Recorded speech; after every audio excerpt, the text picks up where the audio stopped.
내 영혼을 소생시키시는 하나님.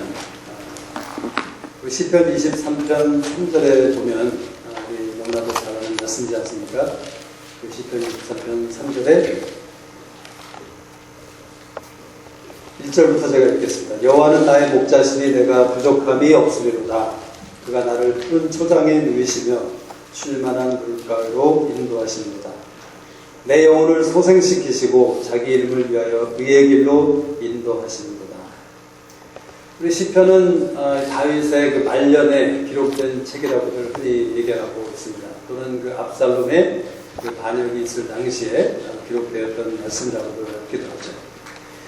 그래서 이 시편 23편은 우리 많은 사람들에게 참 어쩌면 평안을 주고 또 기대하고, 특별히 그 1절의 말씀을 보면 하나님께서 우리의 목자가 되셔서 우리를 푸른 초장에 누이시고 쉴만한 물가로 누이시는, 인도하시는 그 참 아름답고 평안하고 모든 사람이 있고 싶은 그러한 상황, 그러한 형편을 그림으로 그려볼 수 있는 것이기 때문에 우리가 참 이것을 읽을 때마다 참 하나님이 나에게 주실 그 축복과 은혜를 우리가 생각하게 되는 것이죠. 또 오늘 3절의 말씀을 보면서 제가 깜짝 놀라게 되었습니다.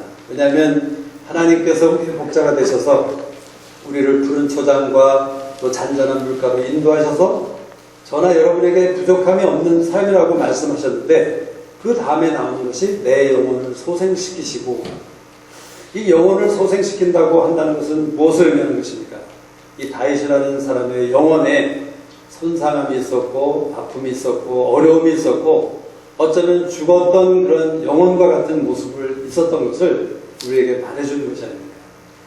하나님께서 목자가 되셔서 그를 평안하고 안전한 곳으로 인도하셨지만, 그가 어떤 일인지 무슨 일이든지 간에 그의 영혼이 손상되고 파손되는 그러한 상황 속에 있었을 때에 그가 하나님 앞에 또 사람들 앞에 고백하고 있는 것이라는 것이죠. 여호와가 나의 목자가 되셔서 나를 그렇게 인도하실 뿐만 아니라 자기 이름을 위하여 나를 의의 길로 인도하시는 가운데 내 영혼을 소생시키시는 하나님이시다 라고 그렇게 선포하고 있다는 것이에요. 여러분, 영혼이 상할 때 그것은 무엇을 의미하는 것입니까? 영혼이 상하고 영혼이 아프고 영혼이 죽음 가운데 있다면 어떤 것을 의미하는 것인지 우리가 창세기 말씀에 보면 하나님께서 그 사람들에게 그렇게 명하셨죠.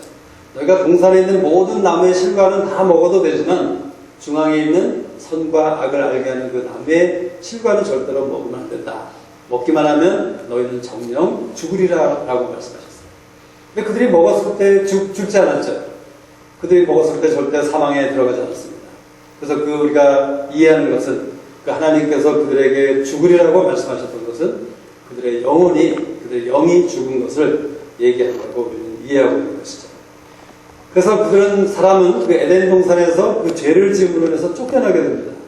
그래서 하나님과의 그 친밀한 관계에 있던 그런 상태에서 그들은 하나님과 묘연한 관계로 그 하나님의 관계에서 멀어지는 그러한 상태로 쫓겨나게 되고 어렵게 되는 그런 상황으로 그들이 나아가게 되는 것이 바로 그 영혼이 상할 때, 영혼이 아플 때, 또 영혼이 죽음 가운데 있을 때 그런 일들이 일어날 수 있는 것을 보게 되는 것이죠. 그래서 여기서 여기 얘기하는 영혼의 소생함이라는 것은 하나님과 우리의 관계에 대해서 말씀하고 있는 것이에요. 소성함이라는 것은 우리가 우리를 수리한다 또는 우리가 하나님께 돌이킨다. 마치 탕자가 아버지께 돌아갔던 것처럼 우리를 하나님께 돌이키게 하는 것이 바로 소성함이라는 것이죠. 하나님과의 관계로 다시 관계를 회복시키는 그러한 것을 얘기하는 것입니다. 그래서 우리가 생각해 볼 것은 다윗은 어떻게 그러한 영혼이 손상되고 파손되는 그러한 상황 가운데 빠지게 되었을까? 우리가 사무엘하 11장의 말씀과 12장의 말씀을 읽어보면 우리가 어떤 상황을 통해서 어떻게 다윗이 그러한 영혼이 손상되는 그런 상황 가운데 빠져들었는지를 우리가 보게 되는 것이죠. 사무엘하 11장 1절에서 2절에 이런 말씀이 있습니다. 해가 돌아와서 왕들의 출전할 때가 되매 다윗이 요압과 그 신복과 온 이스라엘 군대를 보내니 저희가 암몬 자손을 멸하고 랍바를 에워쌌고 다윗은 예루살렘에 그대로 있습니다. 이 말씀을 보면 전쟁에 있어야 할 다윗이라는 그 왕이 마땅히 있어야 됐던 그 전쟁터에 있어야 됐던 다윗이 싸움에 있지 않았고 궁궐 자기 집에서 놀고 있었다는 거지. 그랬을 때 그에게 어떤 일이 일어나죠? 지붕을 할 일이 없어서 지붕을 거닐었을 때 마침 거기서 목욕을 하던 아름다운 여인 바세바를 보게 되고 그 다윗의 눈에 심히 아름다워 보이는지라 하는 그러한 기록을 통해서 그 마음에 그 여인에 대한 욕심을 품게 되는 것입니다. 그래서 그것에 대해서 동일한 사건에 대해서 사무엘하 12장 7절 8절에 나단 선지자가 이렇게 얘기합니다. 내가 너로 이스라엘 왕을 삼기 위하여 내게 기름을 붓고 너를 사울의 손에서 구원하고 내 주인의 집을 내게 주고 제 주인의 처들을 내 품에 두고 이스라엘과 유다 족속을 내게 맡겼느니라. 만일 그것이 부족하였을 것 같으면 내가 내게 이것저것을 주었으리라.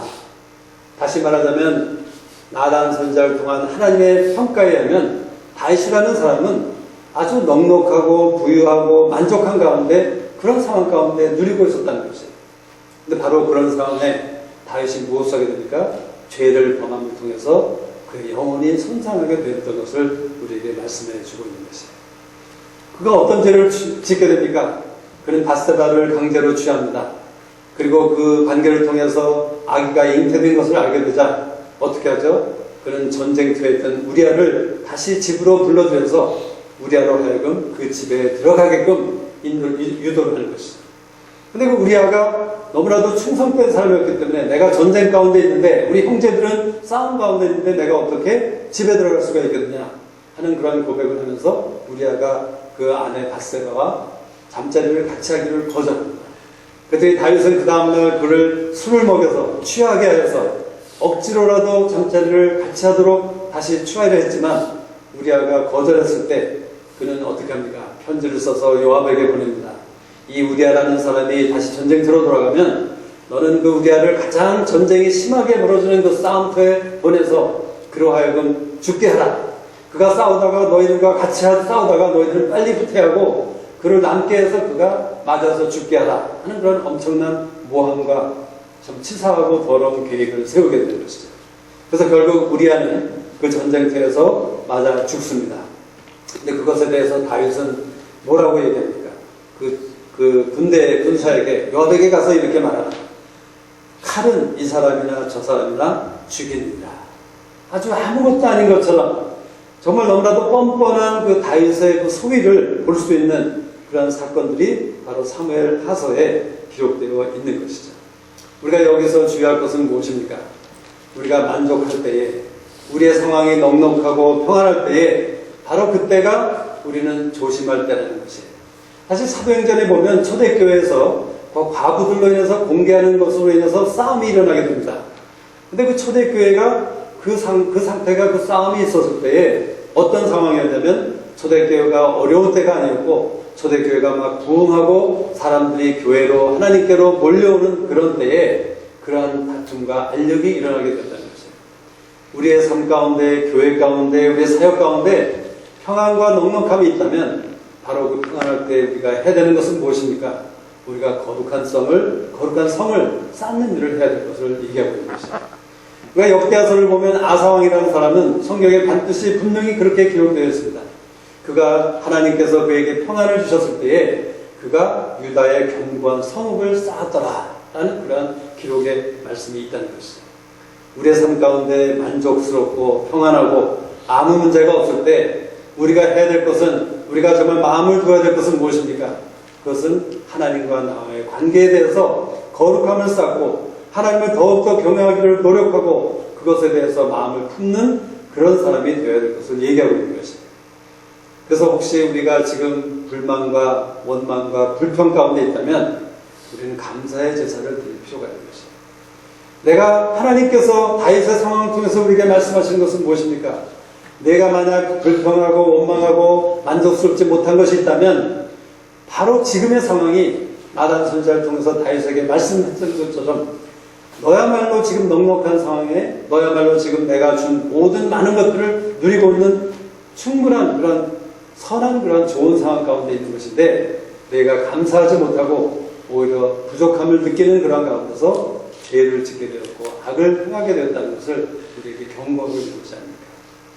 우리 삶 가운데 불만이 있습니까? 누구를 탓하고 싶은 것이 있습니까? 그렇다면 바로 지금이 감사의 제사를 드릴 때라는 것이에요.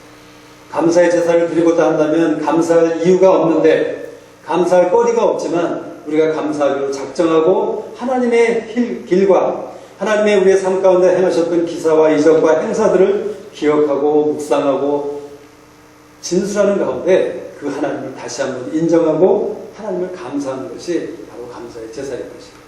그래서 우리 가운데 불평과 원망이 있다면 하나님께서 여러분의 삶 가운데 또 저의 삶 가운데 행하신 그 일들을 기억할 필요가 있다는 것이에요. 그것이 바로 시편 77편이 우리에게 주고 있는 그런 비결인 것입니다. 우리가 어려운 가운데 있을 때, 하나님이 나를 버린 것 같을 때, 하나님이 나와는 아무 상관없는 그러한 삶을 살고 계신 것과 같을 때 우리가 기억해야 되고 진술해야 되고 묵상해야 되는 것은 내 삶 가운데 행하신 그 하나님의 일들을 다시 한번 기억하고 진술하고 묵상해야 될 것이라는 것을 얘기하고 있는 것이죠. 감사의 제사는 사실 우리로 하여금 영혼을 상하게 하는 일로 빠지지 않게 하는 예방주사와 같은 것이에요. 여러분, 예방주사는 어떤 전염병이 돌 때에, 어떤 독감이 돌 때에 그 독감에 걸리지 않기 위해서 우리로 하여금 그 주사를 맞음으로 먼저 보호하는 것이 아닙니다. 우리가 감사의 제사가 우리의 삶 가운데 끊이지 않고 있다면 우리는 아마도 most likely 이러한 영혼이 손상하는 그런 죄로 인해서 영혼이 손상되는 그러한 상황이나 그러한 일로 빠지지 않을 것을 하나님이 다윗의 일을 통해서 말씀하고 있다는 것이죠. 제 삶을 돌이켜보니까 저는 집을 잘못 샀기 때문에 어려움에 빠진 적이 있지 않습니까? 사실 그 집을 사기 전에 제가 가지고 있던 집은 너무나도 좋은 집이었어요.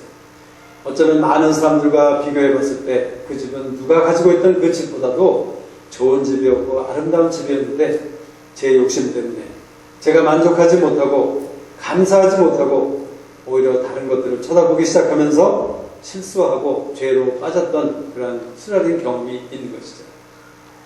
물론 하나님을 믿는 우리 모두에게는 하나님의 약속이 있습니다. 우리가 비록 광야를 갈지라도, 우리가 비록 고난 가운데 들어갈지라도, 비록 나의 실수나 나의 죄로 인해서 우리가 어떤 엄청난 고난과 그런 불편한 상황 속에 빠질지라도 하나님의 백성에게는 약속이 있는 것이죠.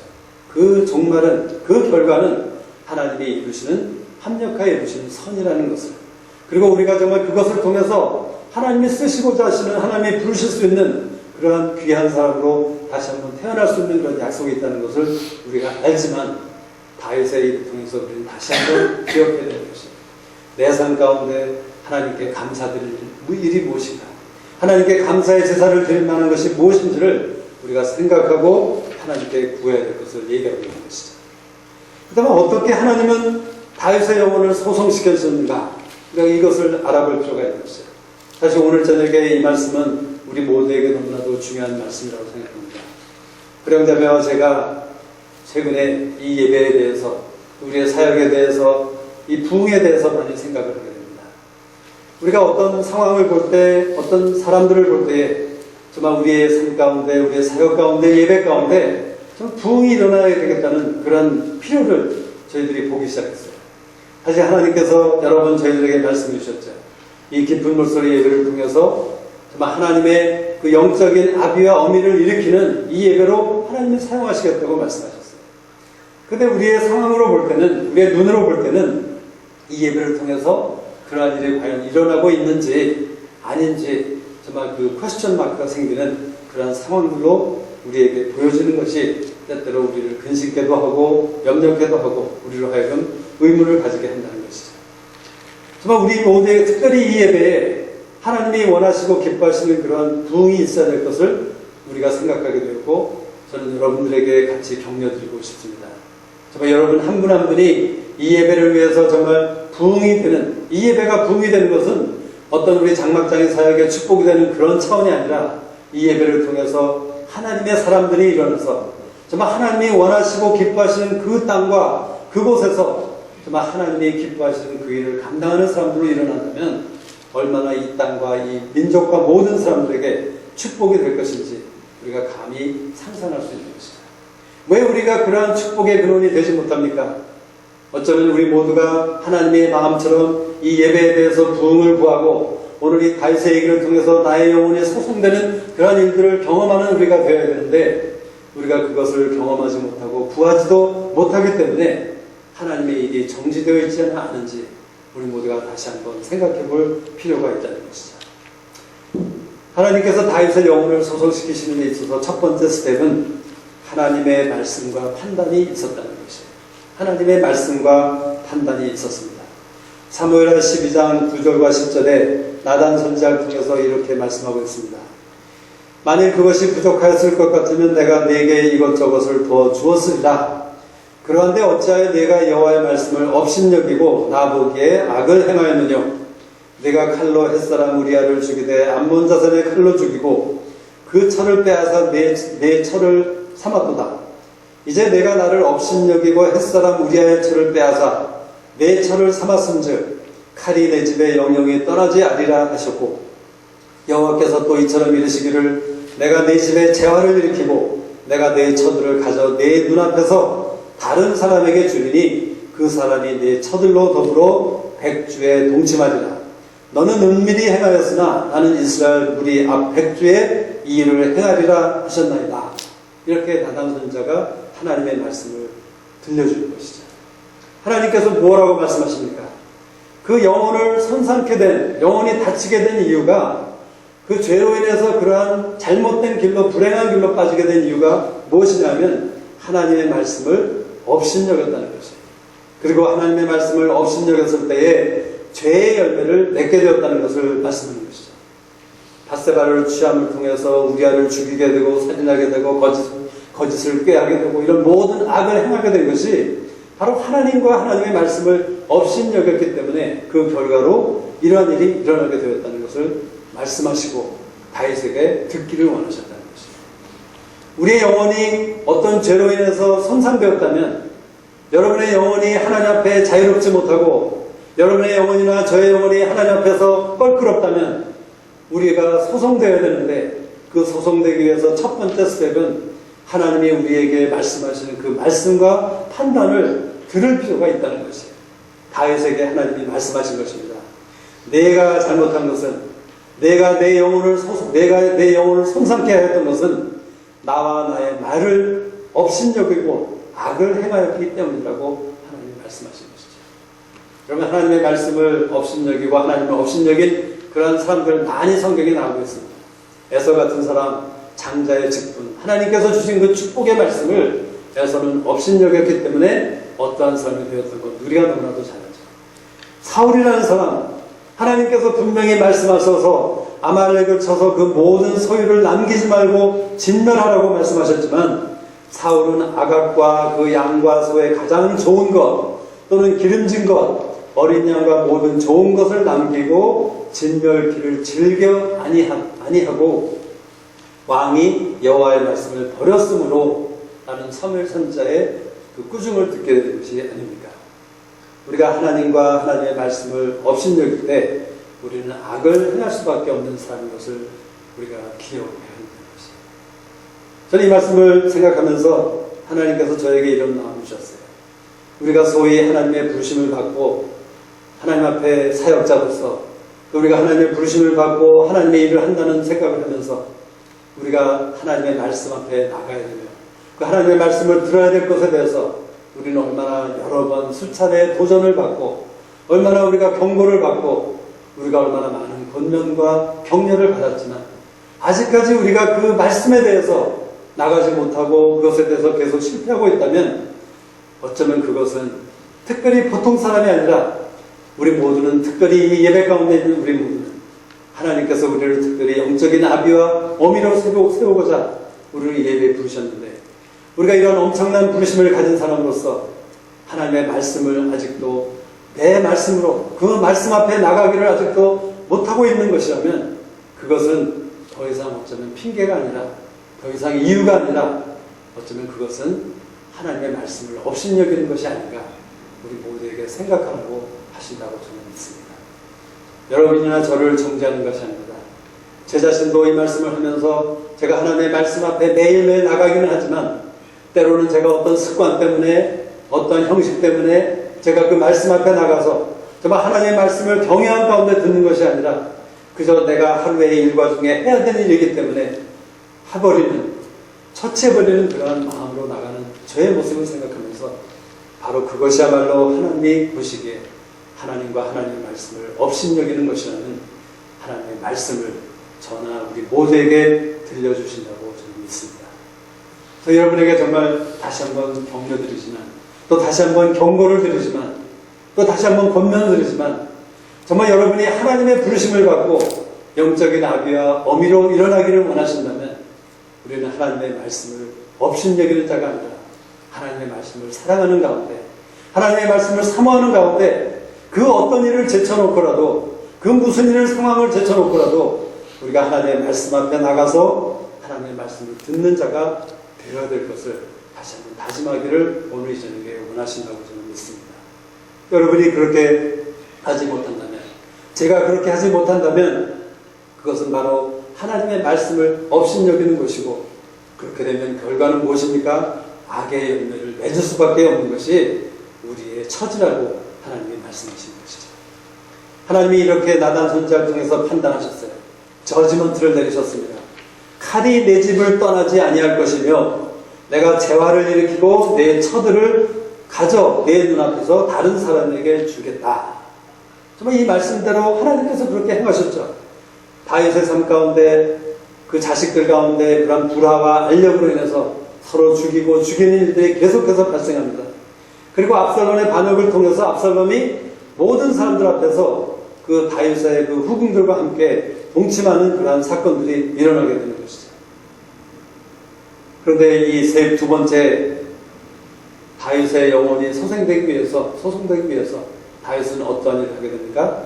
다윗이 사무엘하 12장 13절에서 내가 여호와께 죄를 범하였노라 그렇게 고백을 하고 있습니다. 다윗은 하나님의 말씀과 판단을 인정하고 또 하나님이 내리신 그 형벌, 그 저지먼트에 대해서 동의한다는 것이죠. 여러분이나 저의 영혼이 손상된 가운데서 다시 회복되기를 원하신다면 우리는 하나님이 우리에게 들려주시는 그 내가 지은 죄에 대해서 들려주시는 그 말씀과 판단에 대해서 동의하고 인정할 필요가 있다는 것이에요. 그 시편 51편에 보면 다윗이 이렇게 고백하고 있습니다. 나의 죄악을 맑게 내 죄가를 도말하소서. 나의 죄악을 맑게 씻으시며 나의 죄를 깨끗이 제하소서. 대저 나는 내 죄가를 아오니 내 죄가 항상 내 앞에 있나이다.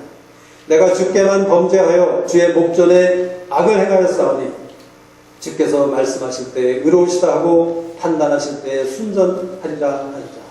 내가 죄악 중에 출생하였으며 모친이 죄 중에 나를 잉태하였나이다. 이 시편 51편은 바로 밧세바와의 그 죄의 사건에 대해서 그 다윗이 하나님 앞에 나아가 자백하고 회개하는 그 장면을 기록한 것인데, 이 동일하게 사무엘하 12장에서 말씀한 것처럼 내가 여호와께 죄를 범하였습니다. 내가 주께 죄를 지었습니다. 하고 자기의 죄를 인정하고 자기의 하나님이 판단하신 것에 대해서 동의하는 것입니다. 하나님이 어떠한 형벌을 내리시든지 하나님이 어떠한 저지먼트를 나에게 내리시든지 내가 그것을 받아들이겠습니다. 라고 다윗은 대답했다는 것이에요. 그와 반면에서 저나 여러분의 반응은 어떠하죠? 하나님께서 제가 그렇게 아끼던 집을 빼앗아가고 제가 그렇게 아끼던 재물을 많이 없애셨을 때 저는 너무나도 서글퍼했어요. 너무나도 슬펐습니다.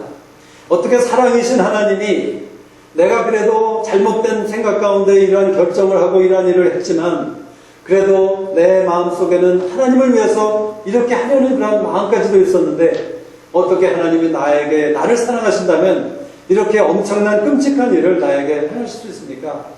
하고 너무나도 슬퍼서 제가 새벽 기도 나갔을 때마다 너무나도 슬퍼서 통곡을 하고 울었던 저의 모습을 생각한다는 것이죠. 그런데요, 사실 저나 우리 모두의 반응은 이렇게 프로테스트한다는 것이에요. 하나님께서 심판관으로서 우리에게 판단하시고 말씀을 들려주실 때 우리는 그것에 동의를 하지 않는다는 것이에요. 인정하고 싶지 않다는 것이죠. 슬퍼한다는 것이에요. 그리고 딴 사람에게 핑계를 댄다는 것이죠.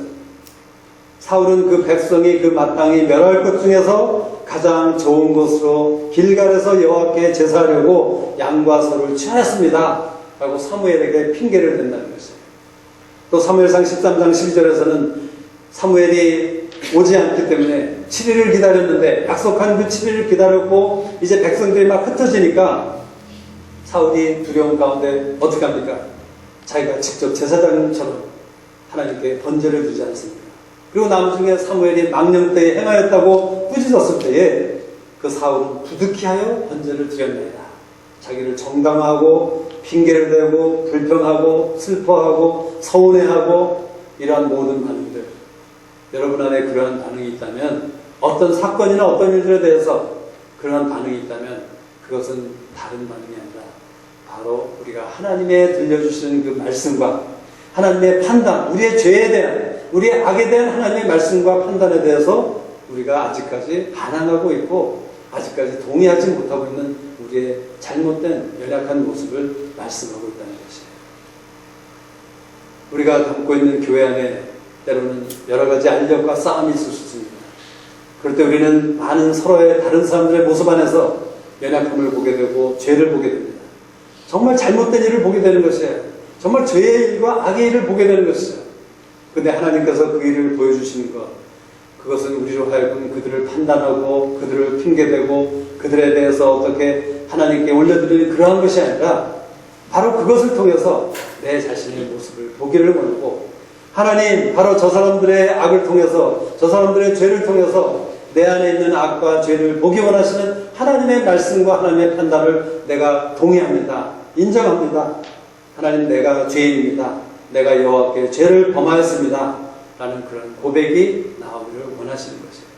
우리가 정말 하나님의 사람으로 태어나려면 우리의 영혼이 하나님 앞에 소송되어야 되는 것입니다. 그래서 우리가 영혼이 소송되어서 정말 하나님이 기뻐하시는 그 일 가운데, 그 길 가운데 행해야 되는데, 우리가 하나님의 말씀과 판단을 듣지 않고 인정하지 않고 동의하지 않는 가운데 우리는 하나님으로부터 온전한 회복을, 소송함을 받지 못하고 있는 상태인 것이라는 것이죠. 다윗의 그러한 반응에 대해서 하나님의 반응은 무엇이었습니까? 하나님께서는 여호와께서도 당신의 죄를 사하셨나이다 라고 바로 다윗의 고백이 있자마자, 내가 여호와께 죄를 지었습니다 라는 고백이 있자마자 다윗이 금방 얘기했어요. 나단이 금방 얘기하는 것이죠. 하나님께서도 당신의 죄를 사하셨나이다 이렇게 얘기했다는 것이죠. 우리가 잘 아는 요한일서 1장 9절의 말씀처럼 하나님은 미쁘시사 우리가 우리의 죄를 자백하면 우리의 죄와 우리의 불의를 깨끗하게 씻을 것이고 사하신다고 약속하신 말씀 있지 않습니까? 여러분, 우리는 믿는 자로서, 하나님의 백성으로서 우리가 하나님 앞에 우리의 죄를 자백하고 고백할 때에 하나님께서 우리의 모든 불의와 우리의 모든 죄를 사하시고 우리를 깨끗게 하신다는 그 약속을 믿을 필요가 있는 것이에요. 분명히 마음에 담을 필요가 있는 것이죠. 많은 사람들이 이것을 믿지 않습니다. 내가 이렇게 여러 번 죄를, 동일한 죄를 여러 번 지었는데, 내가 이렇게 똑같은 죄를 계속해서 짓고 있는데 어떻게 하나님이 나를 용서할 수 있을까?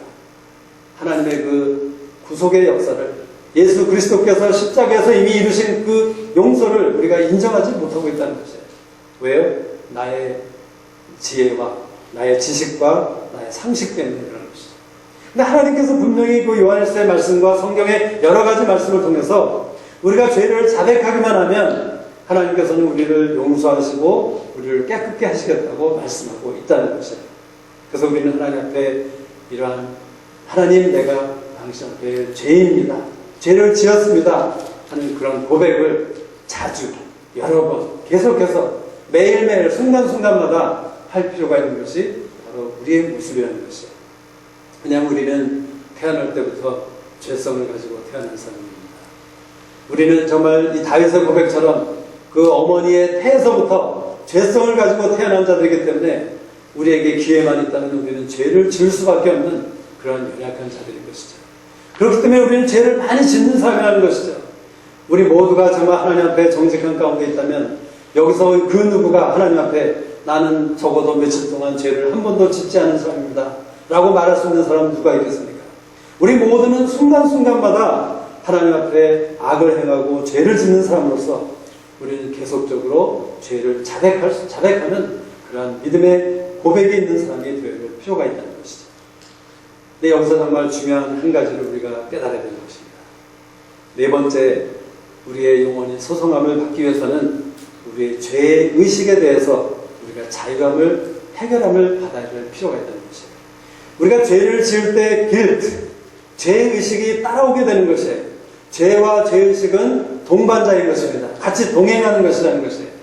우리가 죄를 지으면 그 죄로 인해서 우리가 어떤 사람에게 나쁜 영향과 나쁜 결과 또는 나에게도 잘못된 결과와 어떤 그 컨시퀀스를 가지게 되는 것이죠. 그래서 우리가 죄를 질 때에 우리는 그 죄에 대한 그 길트, 죄의식이 우리에게 따라오게 되는데 우리가 이것을 해결하지 못하면, 우리가 이것을 정결케 하지 못하면 우리는 그 자리에서 멈춰서 우리의 영혼이 소성됨을 얻지 못하고 우리는 제자리에서 다시 그 죄를 똑같이 짓고 또다시 짓고 그 죄를 반복할 수밖에 없는 그러한 상태에 머물게 된다는 것이에요. 그래서 우리가 죄의식이라는 것이 무엇인지를 분명히 이해할 필요가 있는 것이죠. 죄의식을 제가 이렇게 뒷반을 해봤습니다. 죄의식은 우리의 죄로 인해 하나님과 또는 사람과의 관계를 깨어지게 한, 죄의식은 우리의 죄를 통해서 하나님과 사람과의 관계를 깨어지게 함과 동시에 발생되게 하는 빚을 얘기한다. 빚, 데트라는 것이에요. 여러분, 우리가 죄를 지을 때 죄의식에 따라오게 되는데 그 죄의식은 빚을 일으키게 되는 것이에요. 우리가 하나님과 사람에게 빚을 지게 되는 것입니다. 여러분, 제가 만약 누구에게 빚을 지었다면 빚쟁이를 볼 때마다 저는 어떻습니까? 피하고 싶은 것이죠. 내가 갚지 못한 빚이 있기 때문에 그 빚쟁이와의 관계가 껄끄럽습니다. 어렵습니다. 얘기도 제대로 못하는 것이죠. 피하고 싶은 것이에요. 그래서 사람이 처음 에덴 동산에서 죄를 지었을 때 하나님의 낯을 피하여 그들이 얼굴을 가리우고 자기들의 그 수치를 가리웠다고 성경은 기록하고 있는 것이죠. 이 죄의식이라는 것은 우리와 하나님과의 관계 또는 우리와 다른 사람과의 관계를 망가뜨리는 것뿐만 아니라 그것에 대해서 어떤 빚을 만들어주는, 우리가 빚쟁이로 있게 되는 그러한 결과를 가져오는 것이 바로 이 죄의식이 우리 가운데 일하는 것이라는 것이에요. 그래서 주님께서 우리에게 초대하실 때 수고하고 무거운 짐진 자들아 다 내게로 오라. 우리가 십자가에 달리신 주님을 바라보아야 될 필요가 있습니다. 왜 그렇습니까? 우리가 그 주님을 바라보고 주님을 의지하고 주님을 믿는 가운데 우리의 죄를 해결하지 못하면 우리는 계속해서 수고하고 무거운 짐, 죄의 짐, 죄의식의 짐을 가지고 우리는 계속해서 끙끙대고 땀 흘리고 수고할 수밖에 없는 그런 삶인 것을 우리에게 말씀해 주고 있는 것이죠. 여러분, 창세기에서 보면 아브라함이 블레셋 땅에 들어가서 그 아비멜렉에게 거짓말을 하게 됩니다. 자기의 아내인 사라가 너무나도 예뻤기 때문에 혹시 그들이 다른 마음을 먹을까봐, 그래서 그 아내로 인해서 자기까지 해를 입을까봐 아브라함이 어떻게 합니까? 이 아내 사례는 자기의 시스터라고 얘기하죠. 거짓말을 하는 거죠. 그 시스터 거짓말하는 것은 분명한 죄였습니다. 근데 죄와 동반되는 것이 죄의식이라고 제가 말씀드렸습니다. 그래서 어떤 죄의식을 가지게 되었습니까? 아비멜렉이 그 사라를 아브라함과는 상관이 없는, 자기가 취해도 될 여인인 것으로 생각해서 그 사라를 자기 궁궐에 들이게 되고 잘못된 생각과 잘못된 마음을 품게 되는 것이죠. 그래서 아비멜렉으로 하여금 죄를 짓게 하는 것이에요. 그리고 아비멜렉으로 하여금 죄의식을 갖게 하는 것입니다. 그래서 아비멜렉이 어떻게 하죠? 나중에 그 사실을 알게 되었을 때에 아비멜렉은 은 1000개를 그 아브라함에게 주어서 함께 돌려보내는 것이죠. 여러분, 그 은 1000개라는 것은 그 아비멜렉에게 있게 되었던 그 빚, 죄의식으로 인해서 자기에게 끼쳐진 그 영향력, 잘못된 영향력에 대해서 대가를 지불하는 것이라는 것이에요. 또 다윗에게 어떤 일이 있게 됩니까? 나란 선자는 하나님께서 당신의 죄를 용서하셨습니다. 그렇지만 이 일로 인하여 당신이 죽지 아니하려니와 이 일로 인하여 여호와의 원수로 크게 회방할 거리를 얻게 하였으니 당신의 낳은 아이가 정령 죽으리이다. 다윗의 죄로 인해서 죄의식이 생기게 되었고 그 죄의식에 대한 대가는 무엇입니까? 그 빚은 무엇입니까? 그 빚을 어떻게 갚게 되었습니까? 그 다윗과 밧세바 사이에 낳았던 그 아이를 죽게 할 수밖에 없는 하나님의 판단이 있었던 것을 우리가 생각해야 된다는 것이죠. 그래서 그 다음 스텝은 무엇입니까? 다윗은 그 죄의식을 해결하기 위해서 긍휼을 구하게 되는 것이에요. 그래서 그 12장에 계속 보면 다윗이 금식하면서 그 아이를 위해서 기도하다가 결국 신하들의 그 수근수근거리는 소리를 통해서 그 아이가 죽었다는 소식을 알게 됩니다. 그랬더니 다윗이 어쩌면 뻔뻔스럽게 와서 세수를 하고 목욕을 하고 옷을 갈아입고 아주 밝은 빛으로 신하들 앞에 나왔습니다. 신하들이 그 다윗에게 묻죠. 어떻게 왕은 지금까지는 금식하면서 그렇게 슬프게 애통하게 하나님께 기도하더니 왜 지금은 아이가 죽고 나니까 이렇게 온전한 모습으로 나오십니까? 라고 신하들이 물었을 때에 다윗은 그 아이가 죽기 전까지는 내가 하나님의 궁유를 구한 것이다 라고 신하들에게 얘기하는 장면이 기록되어 있는 것이죠. 다윗은 그 죄의식을 해결하기 위해서 하나님의 궁유를 구했습니다. 근데 다윗이 그렇게 하나님의 궁유를 구할 수 있었던 이유는 무엇입니까? 그가 하나님의 시각, 하나님의 관점을 자기의 죄를 인정하고 하나님의 말씀과 하나님의 판단을 동의하고 인정하는 그러한 자가 되었기 때문에 그의 시각이 바뀌게 되었던 것이에요. 그에게 계시가 있게 되었던 것입니다. 그래서 그는 깨닫게 되는 것이죠. 우리 모두가 아는 것이에요. 다윗이 깨닫게 된 것 분명히 우리 모두가 너무나도 1000번, 만번, 수만 번 들었던 얘기입니다. 무엇입니까? 우리가 스스로 우리의 죄를 해결할 수 없는 것. 우리가 스스로 내가 가진 그 죄의식을 어떻게 할 수 없는 우리의 모습이라는 건 너무나도 잘 알고 있고 오직 하나님만이 그 죄의식을 해결할 수 있는 분이라는 것을 우리는 지식적으로 알고 있지만 그것이 우리에게 계시로 다가오지 않는 이상 우리에게는 아무 도움이 되지 못한다는 사실을 우리가 잊어버리고 있다는 것입니다.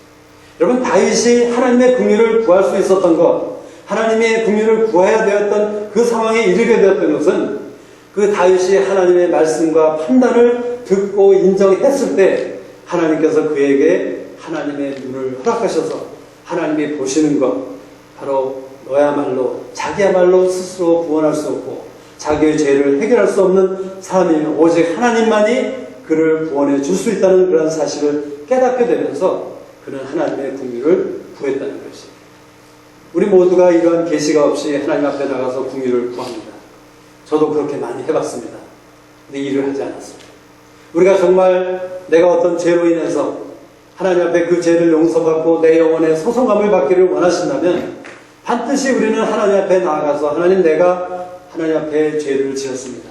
그리고 하나님이 말씀하시는 그 죄의 어떠함에 대해서 이것이 얼마나 악한 것인가에 대해서 우리가 하나님과 동의하고 그것을 듣고 인정하는 그러한 과정이 없이는 우리는 하나님의 긍휼을 구해야 된다는 사실조차 그것이 지식적으로는 마치 우리가 방언을 말하더라도 울리는 꽹과리가 되어버릴 수 있는 것처럼 사랑이 없을 때 우리가 계시가 없이 긍휼을 구하는 것은 그것은 아무 소용없는 부질한 그런 일밖에 될 수 없는 것을 하나님이 오늘 이 이야기를 통해서 우리에게 말씀해 주시는 것이죠. 그래서 하나님의 긍휼을 구했을 때에 하나님께서 어떻게 하십니까? 시편 51편에 기록한 것처럼 나를 정결케 하시고 눈보다 희게 하소서. 하나님께서 우슬초로 나를 정결케 하소서. 내가 정하리이다. 나를 씻기소서. 내가 눈보다 더 희리이다. 라고 다시 고백하고 있는 것입니다. 그리고 그 다음에 하나님께서 어떻게 하십니까? 내 속에 하나님이여 내 속에 정한 마음을 창조하시고 내 안에 정직한 영을 새롭게 하소서.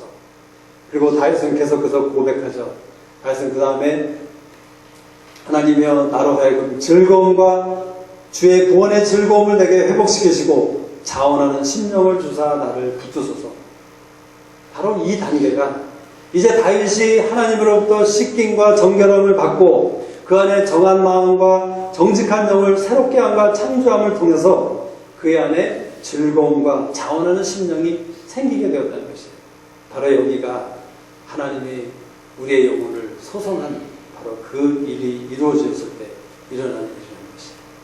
여러분, 우리가 진정한 회개와 진정한 죄와 죄의식의 해결을 우리가 맛볼 때 우리 안에 있을 수 있는 것이 무엇인지 말씀해 주시는 것이죠.